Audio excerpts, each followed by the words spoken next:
Bonjour à tous, je suis ravie de vous retrouver pour ma série des top et flop de l'année et aujourd'hui, honneur aux filles, je commence avec mon top shoujo 2015. Alors pour rappel, dans mes tops de fin d'année, je ne mets que des titres dont le premier tome est sorti cette année, donc je n'inclus pas les autres titres que j'ai pu commencer en cours d'année qui sont plus anciens. Je ne mets pas également dans ces tops les titres qui sont des rééditions, donc par exemple cette année niveau shoujo, on a eu droit à la réédition en double volume de Melopoly, il ne sera pas dans ce top, il ne sera pas non plus dans mon flop 2015. Si je fais le bilan de mon année 2015 concernant les shoujo, josei et yaoi, il n'y en a pas eu énormément.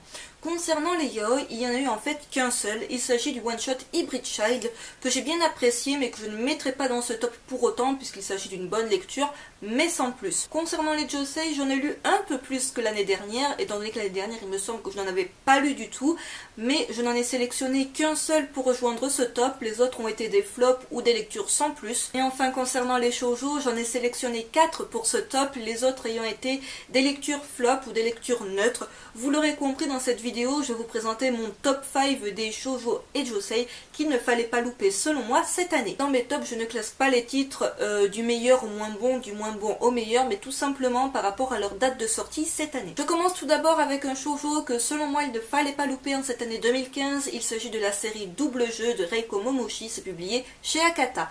Donc je vous ai déjà présenté tous les tomes de cette série étant donné que les 5 tomes sont sortis cette année.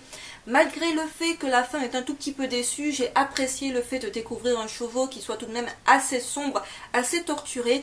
De la même mangaka, l'année dernière il me semble, j'avais mis dans mon top shoujo Daisy lycéenne à Fukushima que je vous recommande également. Double Jeu, c'est pour moi le shoujo qui débutait super bien, qui débutait dans une ambiance dramatique.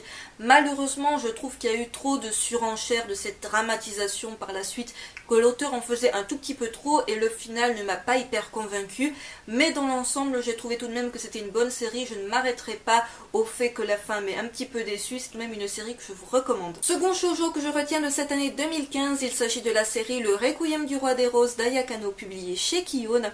Un shoujo qui ne ressemble pas vraiment à un shoujo pour le coup, on le rapprocherait plus d'un seinen. Il s'agit d'une réécriture du Richard III de Shakespeare, je vous ai déjà présenté les 3 premiers tomes qui sont sortis, c'est vraiment un shoujo qui m'a beaucoup plu de par ses dessins, de par son histoire assez torturée, assez sombre. Puis voilà, si on aime Shakespeare, je pense que c'est un titre qui pourrait vous plaire. Gros coup de cœur shoujo de cette année 2015, il s'agit de la série Daytime Shooting Star de Mika Yamamori, c'est publié chez Kana. Vraiment un immense coup de cœur pour ce shoujo auquel je ne m'attendais pas, que je ne voulais pas spécialement commencer à la base et finalement ça a été une découverte vraiment géniale, un shoujo avec beaucoup d'humour, d'amour, des personnages super attachants. Et même si ça reste assez classique dans le fond, c'est vraiment le genre de titre que je vous recommande si vous êtes fan du genre. Si vous avez vu mon avant-dernière vidéo des lectures en cours, ce n'est pas une surprise, le seul josei qui rejoint ce top, c'est bien évidemment Brainstorm Séduction de Setona Mizushiro, c'est publié chez les éditions Kazemanga. Alors autant j'étais très sceptique à la lecture du tome 1, mais alors les tomes 2 et 3 m'ont définitivement convaincu que ce titre avait sa place dans ce top. Alors je vous l'accorde, c'est un josei un petit peu déroutant du fait que les 3/4 des personnages se trouvent dans la tête de notre héroïne, mais c'est vraiment un titre que je vous recommande si vous êtes passé à côté, si vous cherchez une lecture un petit peu adulte qui soit bourrée d'humour. Il y a pas mal d'amour aussi également, mais c'est vraiment un josei super original que je vous recommande. Dernier titre qui selon moi a sa place dans ce top shoujo 2015, il s'agit bien évidemment de QQ Sweeper de Kyosuke Motomi, publié chez Kazemanga.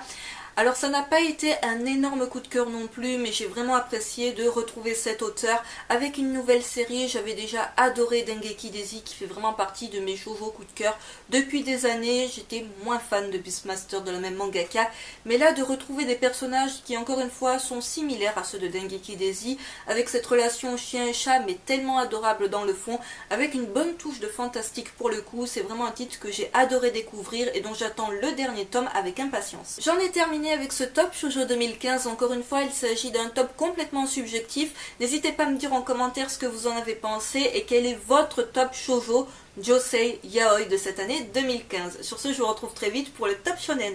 Bye.